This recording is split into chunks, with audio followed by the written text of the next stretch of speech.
Good morning, everybody. It's great to see you. Thank you. I'll just be up here for a minute, but just want to say a few words and introduce James. I'm just really grateful that he came, like Justine said, all the way from Ireland. It was well, he's from Wales, but he came from Ireland. It was a long trip. When he got even the trip normally is long, but when he got here to Dallas, that was the day of the freak snowstorm, and so our airport was shut down. I mean, I even tried to go out that day. Everything was shut down. Costco was shut down. Anyway, that's where I wanted to go. So, but I figure if Costco was shut down, the airport was shut down. Everything was shut down. Um, and in Dallas, he was stuck there overnight, and actually there was a tornado at the airport. So it was kind of eventful. It was interesting. Yeah, it took a while. He made it. Luckily, the only thing we couldn't do was the paintballing. So, I mean, the hike, sort of. We went down to Garden of the Gods. But he's been with us for the last 3 days, and it's just been a very uplifting experience. And I have found it to be very valuable and just very encouraging for my life. And it has given me a lot of confidence in what I'm doing and the direction I'm going in my life. And I'm really grateful for him for that. Of course, he can only show us so much. We have to discover on our own. But I'm just grateful that he's come here. I guess I'm going to go a little bit through a little bit of his bio, just so you know a little bit of his background. But James Powell, at the age of 12, he began his search for absolute truth. And he left home at the age of 15 to further his search. And he met true parents and demoted him spiritually 3 times before he met the movement, before he even knew that the movement existed. He joined in 2007. In 2008, he went to Albania on a mission. And he was blessed in 2009 to Ilona from Albania.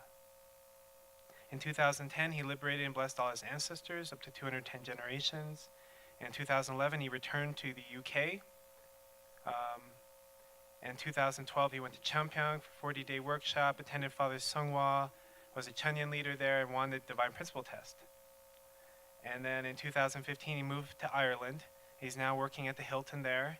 Has recently started his own business making promotional videos for companies. And he shared some of those videos with us yesterday. They were very nice. And he's very involved in the Family Federation there in Ireland. He's on the board of directors, or what we would call our council here. So, and just on a personal note, I've really appreciated James' presentations and his talks. They're really from the heart, and he's got some amazing content. So I think that what he's going to share with us today, you're going to find it very meaningful and uplifting for your life. I hope you do. And let's welcome him up with a round of applause.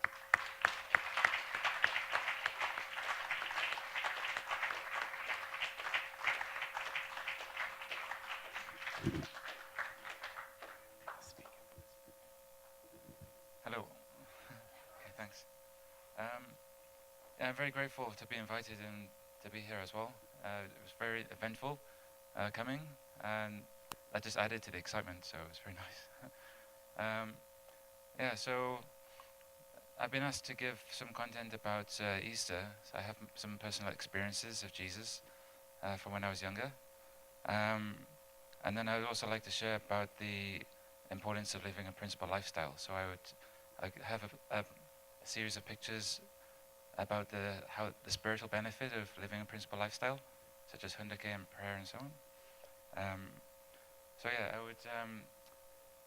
I'd start with my first experience with Jesus when I was around 14, and I used to go to a Christian church when I was younger, and I used to go because when I was around 6, I remember the pastor in the church I was going to at the time, and he was really funny.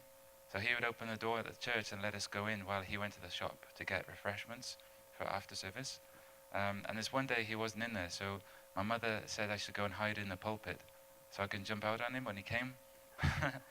So I climbed up the steps, and then he jumped out on me. So I nearly fell down the steps, but it was really funny. Because of that feeling, I loved going to church. So we don't really have a pulpit here, though. so, yeah, so I continued going to church. And when I was around 14, I went to a event called Spring Harvest in the UK. It's an interdenominational event where all kinds of Christians go together, and this time was in Scotland. And it was at Easter time, and they just celebrate various ways. They have events and so on for like a 4-day weekend. Um, and I was in the brothers' room, and the sister's room was next door. And the brothers were coming back late at night, and they were drinking alcohol and just being loud and kind of drunk. It really wasn't a good example. Not all of them, but just the elder ones. So I was very confused and thinking, what kind of Christians, are these? What kind of example is this? And also one of my close friends in school, her elder sister was also shouting at them, and also at the elder saying, "Why don't you try to correct them?" And he was saying, "Well, what can I do?" So I left that group and I went around to this campus where we were having this event, and I wanted to find an answer. I didn't really know where I was going, so I ended up going to a tent, like a big outdoor tent, where they had a Christian rock concert, and there was a band on stage playing the music, and it was pretty heavy music, and the crowd were dancing and just having a good time. But when I looked at them, I kind of felt that they were not really worshiping Jesus, like a lot of them. And they were just kind of building a horizontal atmosphere with each other. Like you get together and you have you get a buzz together as a group. So I really felt they were missing the point. At least, not all of them, but just what I could feel. So I turned around and I walked out of the tent, and I was praying to Jesus that if you're real, show me, because I need to know. Like, I'm very confused. So, okay. Yeah, so, is that better? Okay, so, so as I walked out of the tent, I had this experience when I felt a rush of energy coming into me, and then I felt so much sorrow that I just collapsed on the floor, like outside, and everyone was around watching me, and I was just on the floor in tears, and I couldn't control it. And this was too much sorrow that I had reason to experience in my life. I was 14. I had no reason to feel that sorry. And there were so many aspects to it. The main one was regarding what the Christians were doing that I was looking at in the tent. That they were somehow missing the point, and they glorify Jesus, and they think the crucifixion is a great thing. But when it is in a way, but obviously we know, the ideal wasn't that. So, people were walking past and they were trying to help me up and asking, "Are you okay?" But there's just no way they could help me. So from that moment, I realized that Christianity is not the way that I should go. I felt like Jesus wanted me to find something else, which I wouldn't be able to find in a Christian church. So, from age 14, that was a very pivotal moment in my life. And I continued to go to church. I had a youth group there, and I went on Sundays. But I was still searching for something. I was still trying to understand really what Jesus wanted me to find. So I left home at 15 in order to find what I felt Jesus wanted me to find. That was really my motivation. So I began this quest of searching for absolute truth when I was 12.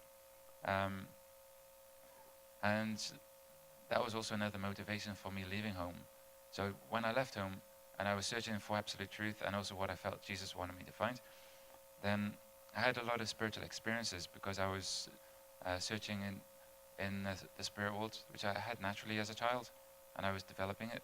And I would also explore science and religions, and I've studied a lot.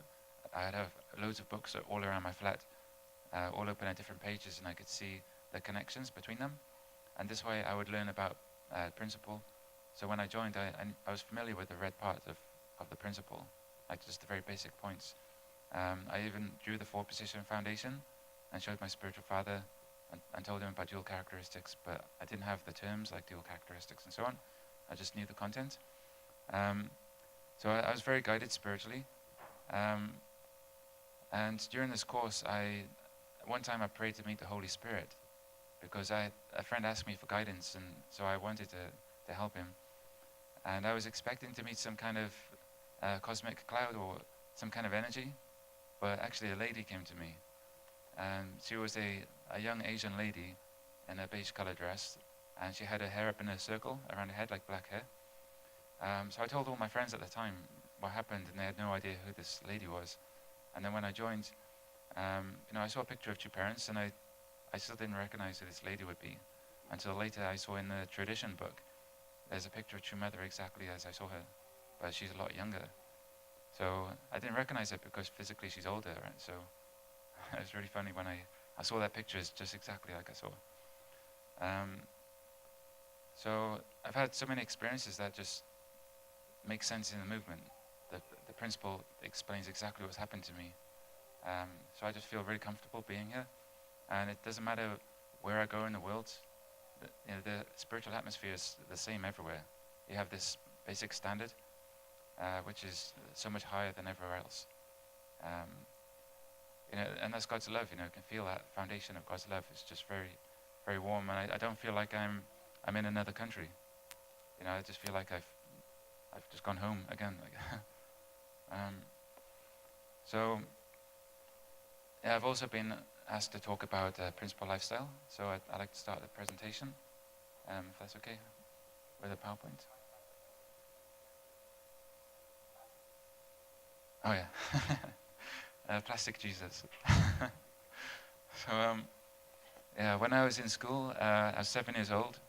I was walking through the main hall, and they were setting up the stage for the Christmas show. There was a teacher and a child about my age on the stage at the same time. And I was walking through the hall, and there was the crib with baby Jesus on the stage. And I looked at the eyes of baby Jesus, plastic Jesus, and so when I looked at his eyes, then this spiraling tunnel opened up in front of me, like a tunnel of light, and it's just totally unexpected. I just went through this tunnel, and then I came out of the other end, and I saw a large crowd of people, several thousand people, all men and women, black suits, white dresses, and they were standing in front of a stage. And on the stage was a gigantic ball of golden light shining out on people. I gave this picture in the workshop in the past few days. The videos will be online probably after a week. And so I asked myself, what is this? And I heard a voice that said, this is a God-centered marriage. And then it asked me, do you want this, James? And I was kind of considering it, because, I'm 7, so, so, but then, like, as if they couldn't wait, the voice got more strict, and it said, James, do you want this? And then I said yes, because the feeling I felt was really like a true father's love. That's how I would describe it even then. It's kind of the love that even I couldn't experience at home. So I said yes to that. And from age 7, I was expecting this God-centered marriage for my future, with thousands of people in front of a stage and so on. So that protected me as well when I was growing up, not having girlfriends and stuff. And, that just, that's pretty cool, So, I had like several things like that I experienced before. And now since I joined and I recognized actually this is from two parents, like when I met two parents before, and Damon and I didn't know who they were, but I could recognize that these are the most important people I would ever meet in my life. So when I met them spiritually, I bowed in front of them, and your mother applauded me for that response. So then when I joined the movement and I saw pictures of your parents, I'm like, yeah, I met them. So it just makes sense. So shall I go to the slides? Okay, cool. Is it the arrow? Okay. Okay.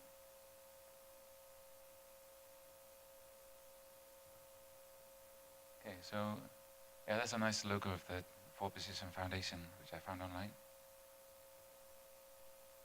Okay, so the movement started in a small hut, as you know, and a lot of Jongsung, like lots of offerings to God, um, and the principle, True Father teaching principle. And sometimes when we look at the diagrams, it's very kind of complex, and there's a lot of dynamism, a lot of action going on. And the principle for me is very dynamic. It's a substantial thing. It's not just a knowledge or something we learn and put into practice like a theory, but it's actually the substance of the universe God created through the Word. And I believe there's a very functional aspect to God creating light in the beginning, like it says in the Bible. Right, the light is the best carrier of information that we know of, and we use it in fiber optics and so on. And in order for God to create the universe, he needed something to convey his word. Right, so and we have these terms like the light of truth and the light of love. So light is connected to truth. And so in creating the universe, God needed a carrier of information, or the vehicle by which to convey the word in creating the cosmos. So, there's through science I can understand these points, about religion as well. And so when I see True Father teaching the principle, it's not just from his head, it's coming out of his body as well. So I'll just go through some problems that the world has today. For example, when we do wrong actions or we live an unprincipled lifestyle, then we attract those kinds of spirits to us. Because there's a realm of resonance that occurs that will, by which like-minded people or like-minded spirits can have a relationship. And in this case, the person has blessed ancestors, but they can't connect to the person to help them because they're forming a foundation for the negative spirits to interact with them first. So even though we bless our ancestors in the spirit world, we also need to provide a foundation for them to work with us. And the best foundation we can do during the grown period is the principle, because that's the foundation of perfection. We achieve it through accomplishments based on the principle in the grown period. So in this occasion, the best the ancestors can do is pray for the person. And that helps, but it's not as good as being directly involved. So on this occasion, this second-gen daughter who's in the bed, she went to a party for her own birthday, and she invited her friends from school, and all her friends' spirit world attached to her because she was very bright spiritually. And so when she came home, she felt very heavy, very slow, and she just said, I'm going to go to bed because I feel so tired. But her friends are very light, because all those spirits went to her instead. But because these spirits were not connected to her as a result of resentment or any ancestral thing, they just came to her because she was brighter. Then her parents were able to command them to go away, go back to where you came from. And they said, we say this in our names, in blessed family Aju, and you can make them go away. And this is an example of an experience I had when I was in university, and I could see the entire campus, and I could see each room had its own kind of spirit world, which reflected the spirit of the person who was in the room.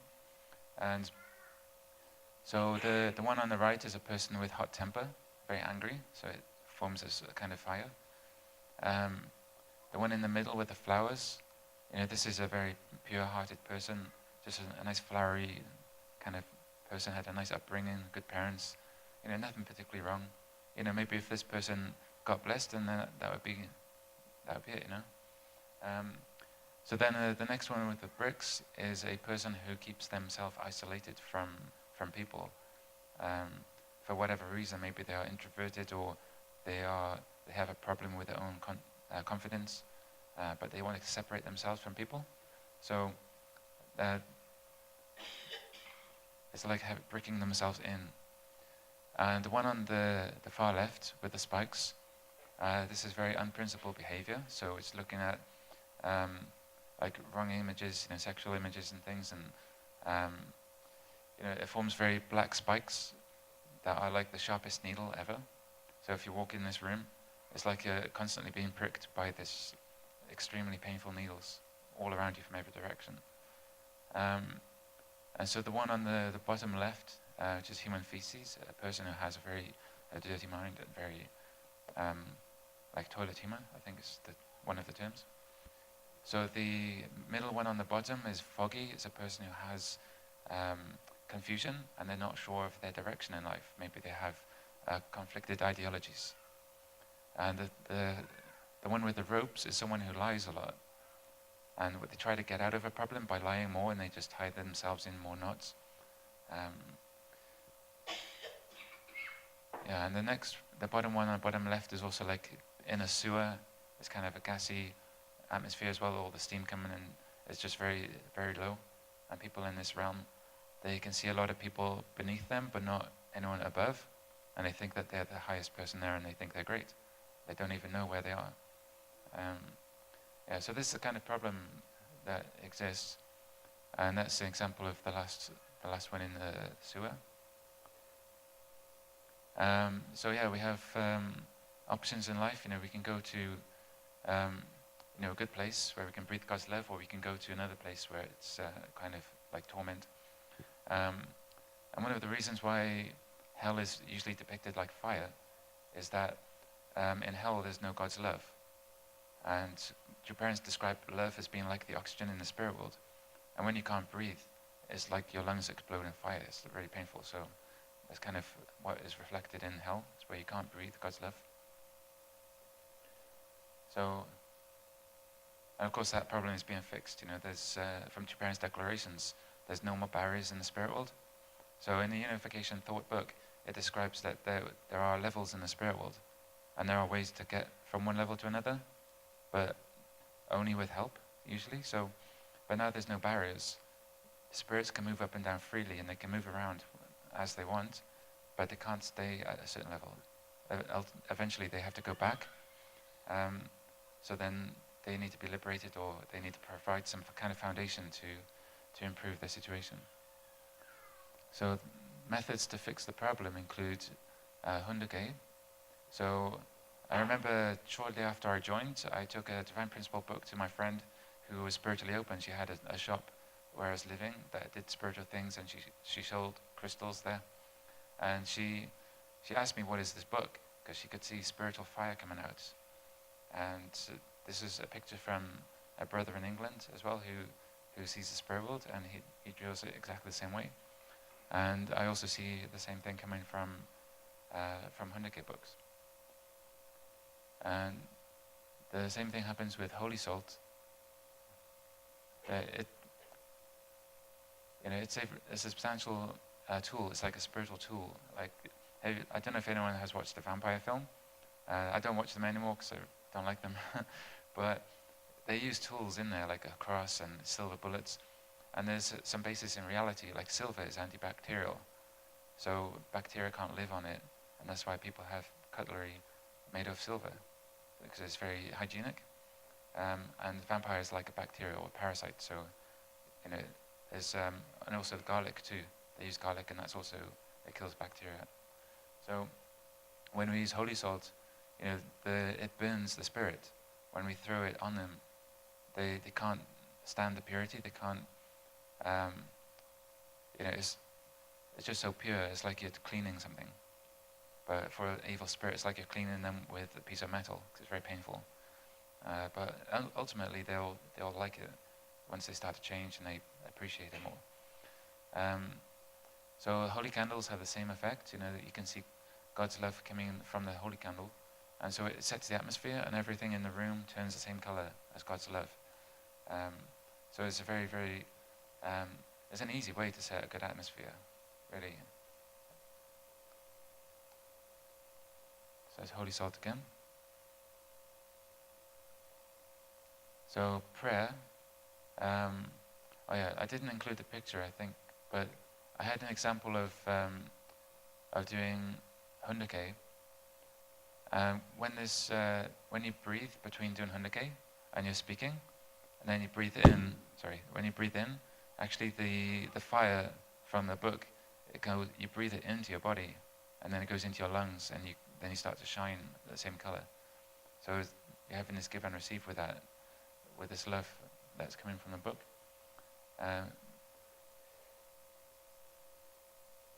So prayer is also another part of living a principle lifestyle. This is quite a dramatic example of prayer, like True Father praying at Easter. But prayer can also be very subtle. It can be through your intuition and just gentle hints here and there. You just get a gentle sign from God or a feeling. And your original mind is very harmonious. It's a very soft, smooth part of yourself. So there's no hard edges to it. So when you're praying or you're walking down the street, and maybe a thought comes in, but then that's the first thought you have in response to your prayer, and then you don't doubt it, because the original mind is the first position. So the first inspiration you get is the truth, and then the second is doubt. It's like if you question it, or if some other influence is trying to distract you. But your original mind will always come first. So when you pray, it's always important to listen to that, but it's not always going to be so dramatic. That's why we need to be listen to ourselves, very patiently. So some of the effects in Hundake, when we do Hundake and spirits and ancestors gather with us, then if they're not blessed or anything, or if they are like spirits that are connected to you from your mission or similar interest, for example, then they will appear usually as a grey spirit, or depending on their level, they could be bright if they lived a very good lifestyle. But they start to reflect the same color as the light that's coming from the book, and the light that's coming from you as a result of reading Hundake. So that changes their spirit. And also this sister was reading Hundake, and the more she reads, then the spirits turn to gold as well. So it affects the spirits that join us during Hundake.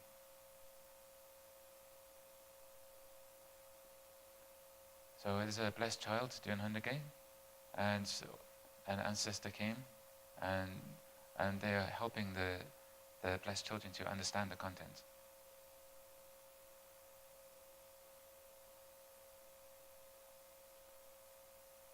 So when we do Hundake, even if we're in a small room, spiritually the room will open up, and then the spirit will appear behind, and so many things can be happening.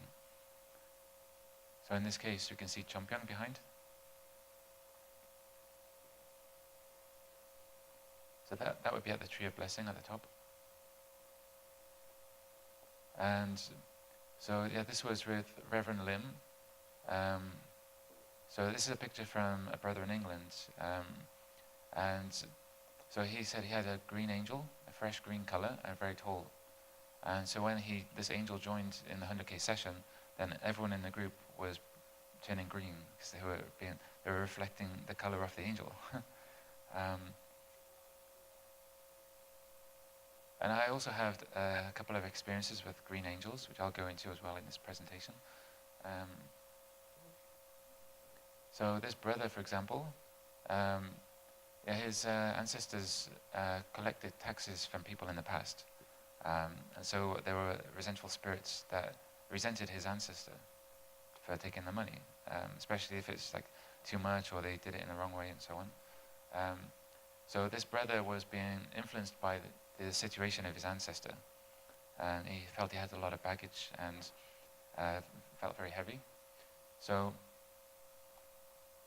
when he started doing 100K, a spirit came as well when he's doing 100K, and was helping him to focus on it, because initially it's very difficult to start 100K if you have a problem. And as he continued doing 100K, then it completely cleared up his spirit world, and then he could receive God's love directly down onto the top of his head. It just totally made his mind clear, and he could think properly. And so the more we do 100K, then the more we have this effect, this kind of effect. It will help us in the way that we need it. So this is animation.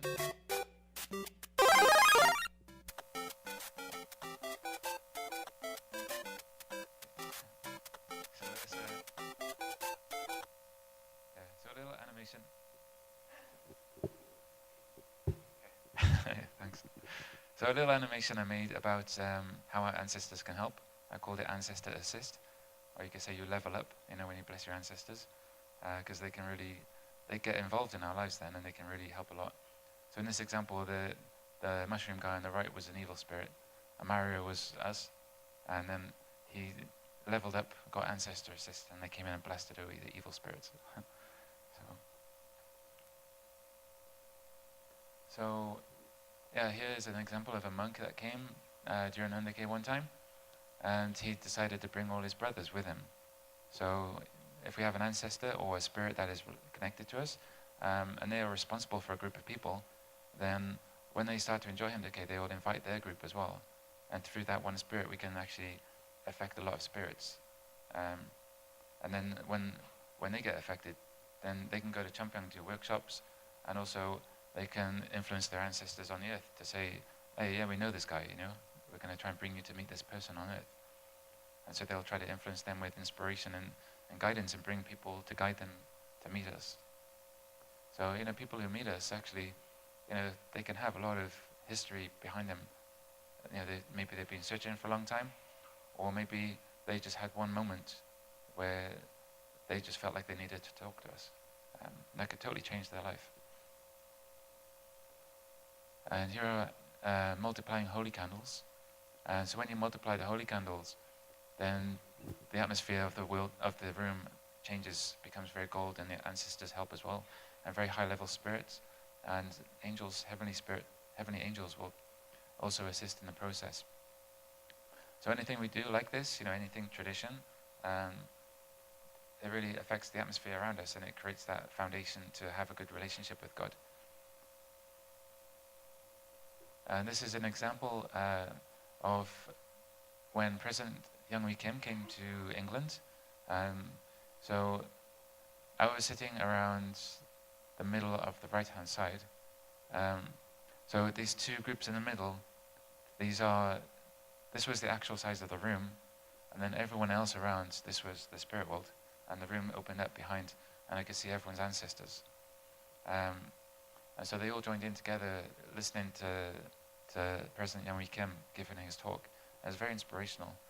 And actually, a brother in England, he asked Reverend Kim to sign his booklet. And I was quite jealous of that, because I didn't do it. So then at the back, Young Wee Kim seems huge compared to the people at the front. But actually, in the spirit world, even if you're at the furthest distance at the back, the speaker will appear at the same size, and the sound will be as if you're at the front, because there's no space, right? And it will, it doesn't matter if you're miles away, you can still chat to someone as if you're right next to them.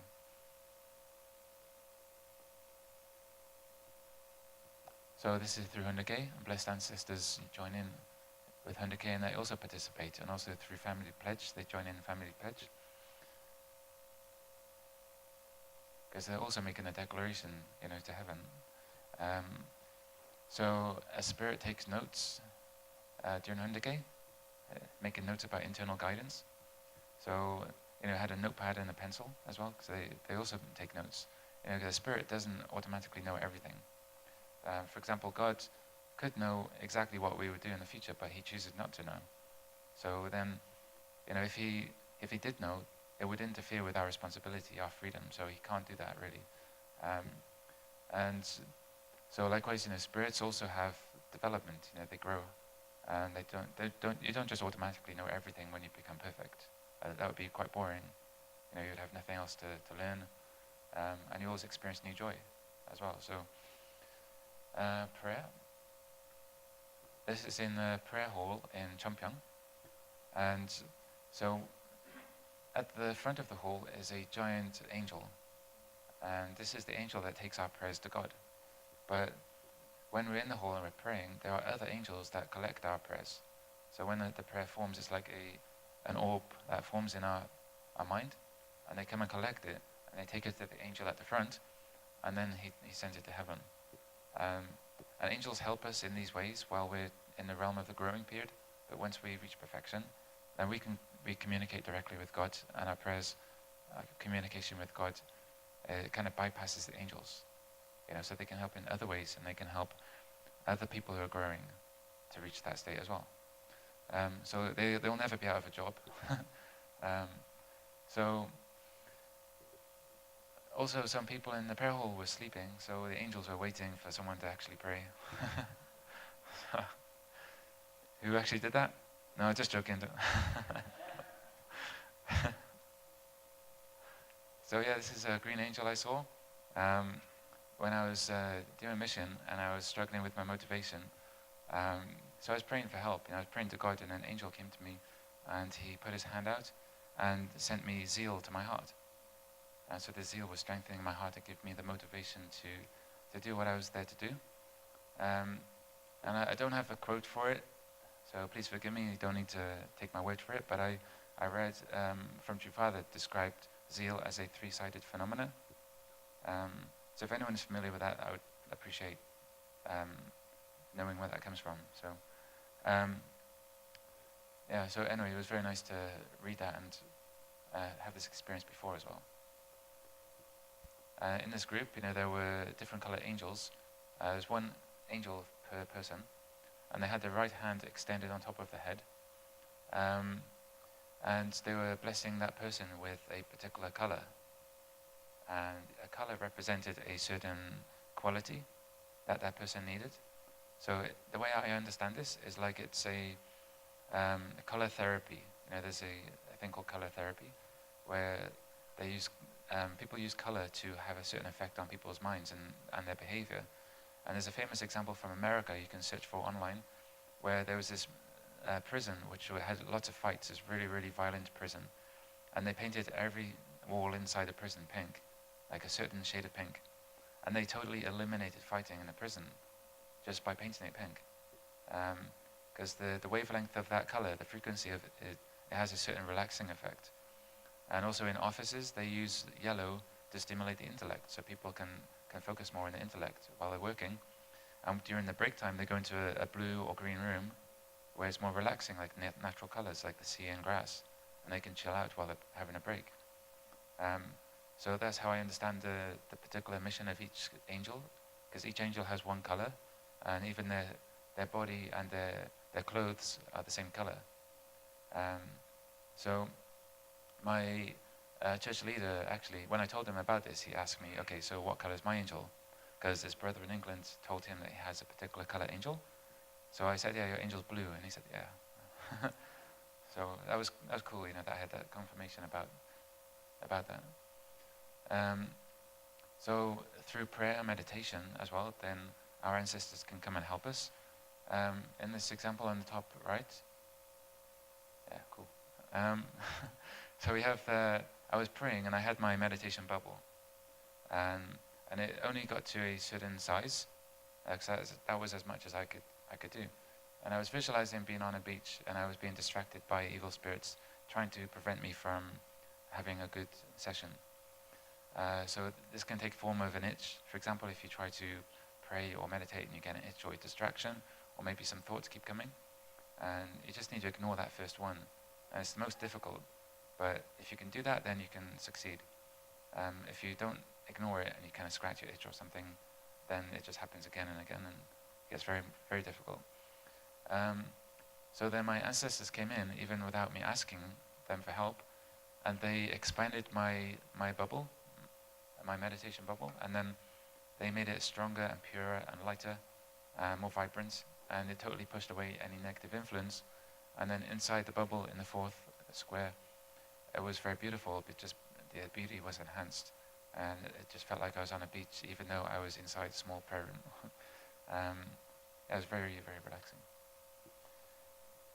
So this ancestor is actually preventing spirits from influencing the person while they're doing Hundagate. So when we study, our ancestors can come and help us and block influences. And in this case, then the spirit and the descendant, the ancestor and the descendant, actually are uniting very closely through prayer. And because our blessed ancestors are perfect, they actually reflect God as 100% as much as possible, because they are totally united. When we set the foundation through prayer and Hanukkah, then they can come to us on that foundation, and they can become very close to us. That allows us to have to develop our relationship with God, and we do this enough, then we can develop that relationship ourselves, and it's there for ourselves, by ourselves, with God. So there's another example of prayer, and these ancestors are protecting her in her daily life.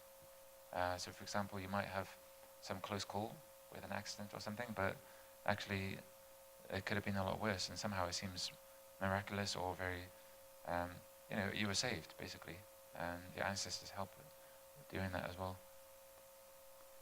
So this is an angel, and we all have angels, and actually blessed families have more angels than people who are not blessed yet. I've heard many testimonies of people who were, for example, on the beach, and they were just playing like a blessed family, and someone came to them and asked them, why do your children have two angels? Because people only have one angel. I've heard that from several people in the movement, that have had people come to them asking them the same question. But then when we have our blessed family, our angels can combine, and they can actually become one angel. So you can have a couple angel, you can have a family angel.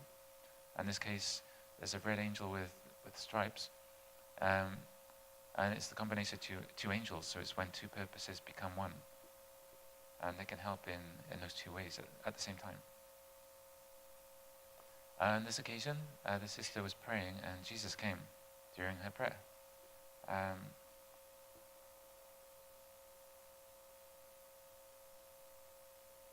And this is an example of how God's love comes down to us when we're praying, and an ancestor helps to stabilize that relationship as well, this connection to God. So it appears as a golden light, a column of golden light that comes down on top of your head vertically. So if you ever feel a vertical pressure on your head, then it's a positive influence. We have this, heavenly influence. And I like to make a joke that bald people get this a lot.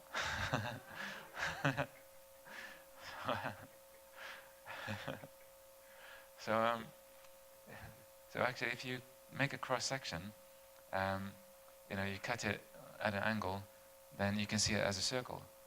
And that's what the halo is in paintings. When people paint a halo around someone, as this golden love coming down, you can see it as at a cross section. When we pray, our prayers can reach out to the world. Even the cosmos. If we pray for the galaxy, it extends out to the galaxy. It's great to have pictures of the galaxies in space, and so on, and countries and people, large groups of people, because then we can really visualize it, and we can contain that in our mind. So then when we pray for those things, our love and energy actually reaches out to them. And actually, when I did a spiritual training course, it was over 3 weekends before I joined the movement. I had this experience when I felt what it's like for the earth to be in space. It felt like it was being embraced in its father's arms. I just felt very, very nice. It was such a comforting feeling. So this was an experience I had on the first 7-day workshop I attended. And so this is from above, and this is from viewing from the side. And this was the opening prayer for the group. And when we started to pray, it was being led by the workshop leader. And God's love descended into the middle as a golden pillar of light. And when it reached the middle, it expanded as a sphere. And then these also pillars, columns, that came out from the center, and they entered every single person in the group. And none of this love went to waste. It all got absorbed into the person's body. So nothing went behind. And so when we pray this, like in the previous picture, this will come down on top of us directly, if it's us, or as a couple. It will come down onto us as a couple, and a family too. But then as a group in a circle, it can have this formation. I think it's cool because that's like the unification logo as well. Yeah, God's love is always golden. It's golden light, and when it comes down, it can feel like warm rain, or it's soft and gentle. And it's very, very comforting feeling. Yeah, this is an occasion. This is an example of a brother from England. I think these are like national level angels. It's a national Messiah group, and these angels are particularly big. They're very, very tall angels. And they are helping the national messiahs with their mission. And True Father came in this meeting as well during the prayer, and he was attending the meeting. And so here are also lots of other spirits and people who are responsible for their mission. And angels are generally tall anyway. Like in the Bible it says giants roam the earth. And these giants are actually angels, and it was at a time when we could see them. So, somehow they just disappeared, but actually it's when people couldn't see them anymore. So yeah, angels always appear at least 7 feet tall. And they don't have wings because there's no air in the spirit world. You don't need wings to fly. You can just do it with your mind. However, they can have wings so that we can recognize them as angels. So it's a symbolic manifestation that allows us to understand the difference between a human spirit and an angel. Yeah, so they're very tall. That's True Father.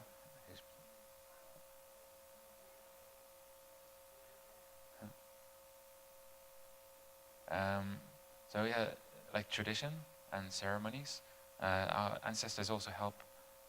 They want to be involved in these occasions too. So this is a holy day event.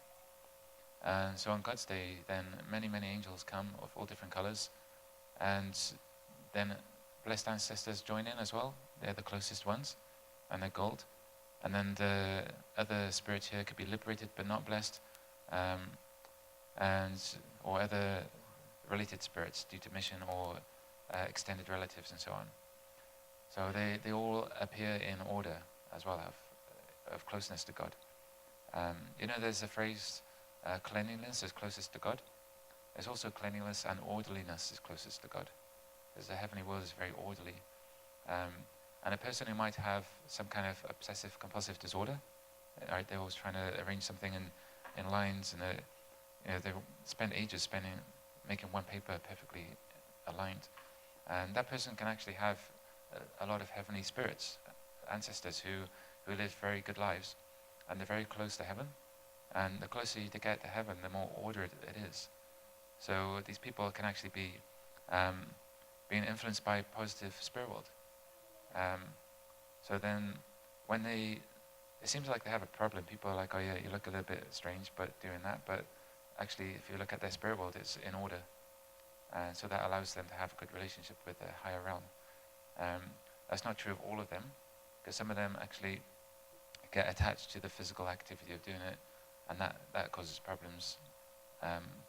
But there's it's good to understand that. It's not like all of them, they just don't have a problem. Like some spiritual people might seem crazy, but they're talking to themselves going down the street, like I do sometimes. So I just plug my earphone in and pretend I'm talking on the phone. I'm sure a lot of people do that.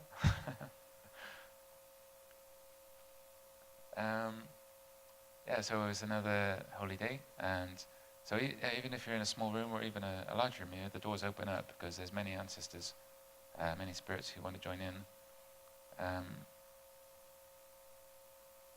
And also on this occasion, they bring gifts as offerings to the holy table, and they will also eat the food that we prepare. So it's good. That's why it's good to make plates for the ancestors and plates for yourself, because when they come and they eat the food, then they actually take the nutrition and the flavor from the food. So it's good to keep that for them. And so then you eat your food, and when you're finished, then you can discard it because they've eaten that as well. But each ancestor can take it from the one plate, so you don't need to make like millions of plates. This occasion was a holy day, and the blessed members got together, and then also all the ancestors in the spirit world joined in, and they had this very long table that went as far as you could see. and the angels were serving tea and coffee and biscuits and just bringing snacks and things to people, whatever they wanted.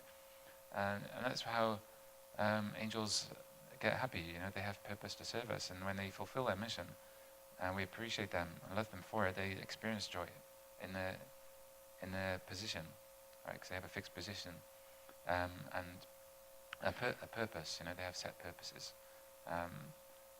We're kind of different because humans can do pretty much anything we want. We have skills that we're better at, but we can choose to do different things. An angel has a set purpose, and as long as it's fulfilling its purpose, then it's very happy. And also on this table, even if you're sitting here, and then someone you want to talk to is all the way at the end, you can just like lean on the table, and then you're very close to each other, like your faces are right next to each other, so you can just have a chat. And that's the connection of love. If you want to speak with someone, and they will appear to you, and it doesn't really matter if they're busy or not, because there's no time or space. It all mixes around with each other. It's very dynamic, and it's very interesting how that works. There was a science video I wanted to show. Actually, I don't have time now, but it's online, and it shows what would happen if the speed of light was infinite. Because in the physical world, it's at a fixed speed.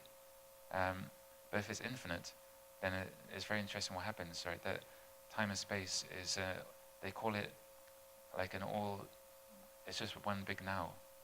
Basically, everything happens at an instant at the same time, and time and space is limitless. And there's no, even though you experience time and space, you can travel in an instant at any distance. And that's scientifically validated. And so I think that applies to the spirit world, because we have these kind of effects there. So that's another occasion when, on a holy day, because they always join in, and that's why it's good to dress up like in holy robes, because our ancestors do that too. And we have like 5 holy days in a year. There's not that many. So it's very good to make this a special occasion, especially when we are actually able to. Sometimes we might have a work commitment, and it's understandable if we might not be able to do it, but when we are able to, then our ancestors just rejoice from that, and it's good for our relationship with God, because when we go to the spirit world, we will also be doing this. I mean, if you want to, of course. I mean, that's the, So, living for the sake of others is also part of living a principled lifestyle. Here's a music band where this brother was playing in a music band, and they're trying to attract people to participate in the blessing by playing music. These angels came, and they started to join in as well. They started to purify the atmosphere, and started to influence them. They could play better music, and I wouldn't be surprised if they had some instruments themselves. So they have. I remember actually shortly after I joined, it was one of my first Sunday services that I attended in Wales, and I started singing, and I became very connected spiritually, and my voice changed. It became very like a professional singer, and then the pastor next to me looked at me and said, "Whoa." So I tried to replicate it, but I can't do it at will. It's just something you have to build that connection. Also angels have these like sticks, kind of like a wand, kind of, but it's a stick or a rod. And it's just a symbolic way for them to channel energy. Like when this speaker here is given a talk, and here have the group of people, and then also have the speakers and all these people's ancestors and people connected to the mission. They join in, and they empower the speaker to give the content as well. And they, sometimes, I'm not sure if you're familiar with that feeling when you start speaking. It might take a period of time before you start to get in the flow. And that flow happens because your ancestors are helping you, and the angels are helping you as well, because they're focusing on the purpose. And then you just start to feel comfortable doing it. Get a lot of support that way. Here's another a meeting. This was a blessing, how to achieve the blessing goal. And then Jesus came in to the meeting as well, and it's very interesting what's going on.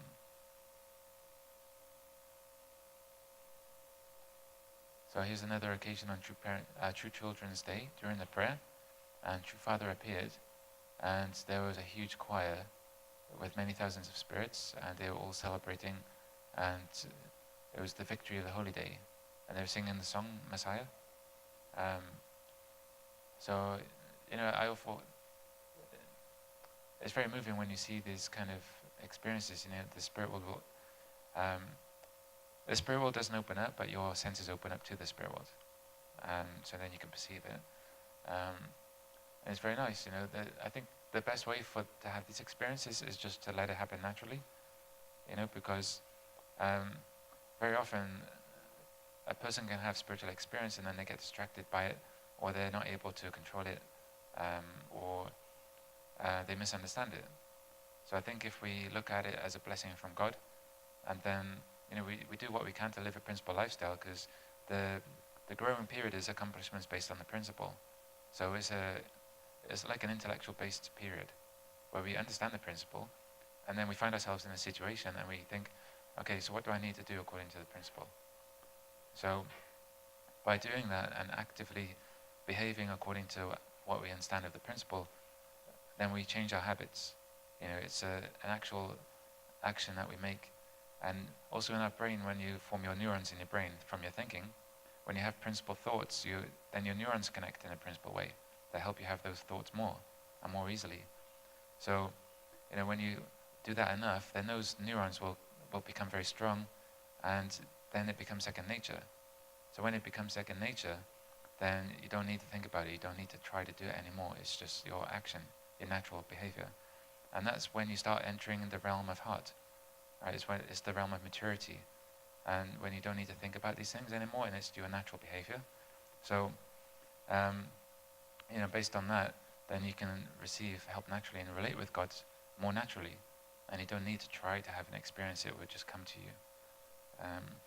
So even if people don't have so many experiences, it's not a big deal, really. But, just focus on your relationship with God.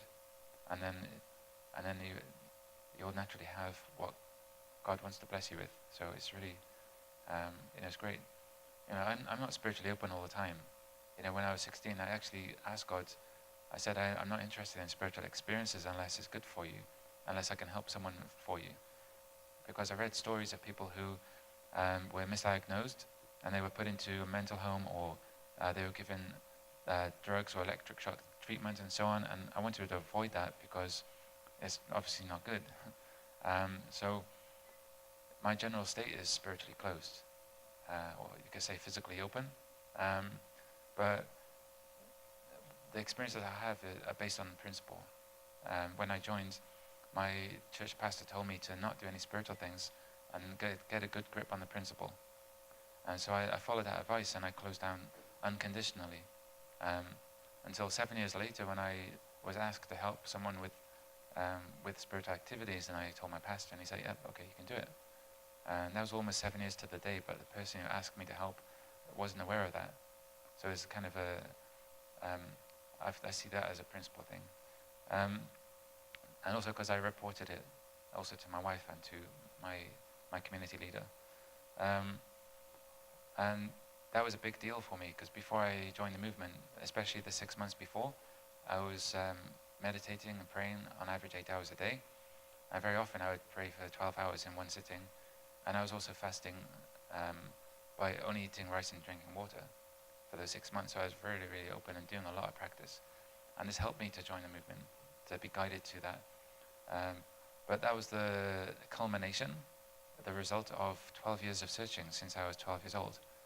And so I got more in depth in my practices and my studies. And then I just gave it up when I joined. Because I could recognize this is where I'm going, this is what I've been looking for. And now I need to actually behave according to the advice I'm given. And it's benefited me so much. I haven't been confused. I haven't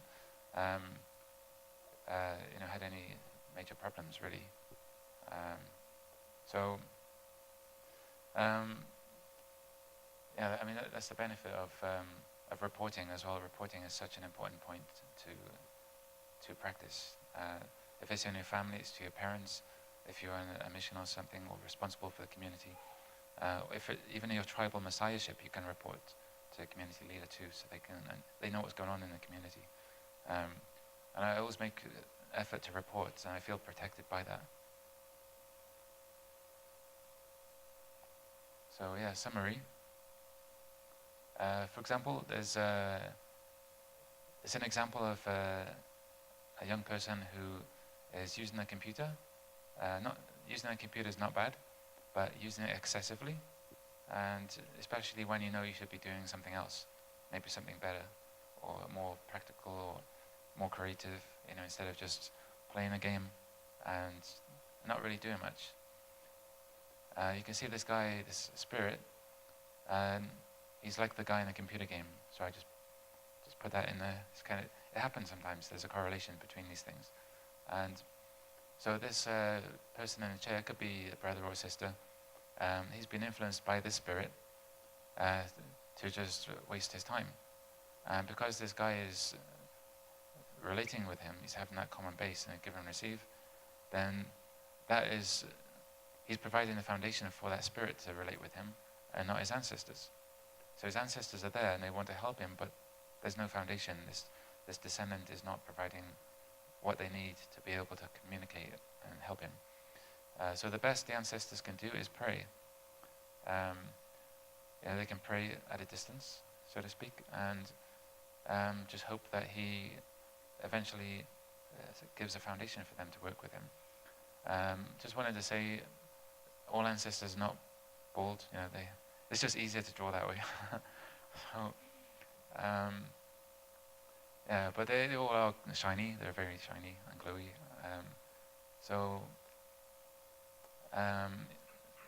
This is a person who had a lot of negative spirits because they were thinking negatively, maybe about themselves, or they're angry at people. But when they started to change their minds, and they actually actively started to have a different emotion, or focused on something positive that creates that good emotion, then these evil spirits, resentful spirits, can't relate with that, and so they're pushed away. And so then the blessed ancestors step in, and good spirits and good angels, they can step in and they can help the person instead. So this person who lives a good principle lifestyle and has positive thoughts and so on, is proactive in doing that, and they can recognize, hey, maybe I'm being a bit negative now, so I need to take some time out and focus on something positive, or what I enjoy doing. It's not just about meditating or praying or 100K, but if you enjoy sport, then go and do a sport. Play football or soccer if you enjoy soccer. That makes you happy, and that will change your spiritual condition. Because you might have spirits who enjoy soccer too, and they'll play with you. So this is an example of STF. This is a Special Task Force. It's a European group. I think you have it in America as well. These are about living for the sake of others. These young people are going around and they're doing a lot of witnessing and fundraising and setting conditions all the time. And they actually receive a lot of heavenly fortune. And these are like flakes of heavenly fortune, golden flakes. So they come down, kind of like snow in a way, but they're just blessed and they receive a lot, especially when they're setting strong conditions.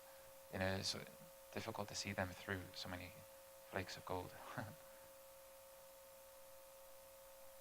This is a picture of my spiritual parents, who I saw when I joined as a second gen blessed child. And he told me he wasn't trying to be particularly shiny, but he was very shiny. And so I knew I was going to meet him. I was very prepared. So when I saw him, actually, I didn't want to leave him. I wanted to hold him and not let go, basically. But he's very young and very bright. and so much brighter than other people I'd seen. I've met a lot of older people, like 70s and so on, who have been meditating their whole life, and they are not as bright as this person. And when I told him, he's like, yeah, well, I'm not trying to do anything particularly special. Um, but it's because he is a BC, he has no original sin. And just that removal of the original sin it makes a huge difference. You know, we can receive God's love, and that is reflected in the spiritual appearance of a person. You know, by default, you know, you can, like the original sin is the least visible sin. You know, your individual sin is the most visible. It's easy to see what an individual is doing something wrong, but that original sin is very hidden. But once it's removed, as a result of that, the amount of love and quality of love you can receive is increased dramatically. And I met him 2 years before. Him and his wife walked through a supermarket where I was working, and I still had a spiritual influence that prevented me from approaching them. So then I felt like what I had been searching for, I lost it. So that's when I really got a lot deeper into my practices and my education, my studies. And I met him 2 years later, and then I just couldn't let him go. At that time, I'm like, right, I have to talk to him. We met in a convent, which was not used as a convent anymore, but it was used for charity purposes. We went there for a musicians training seminar. So it was to train young people who wanted to develop their musical skills. And so I met him on the orientation meeting, and we all sat in a circle. And he appeared like that when I saw him. So at the end of the orientation, I sat next to him and I said, I recognize you. And he said, I recognize you too. And so we started to laugh.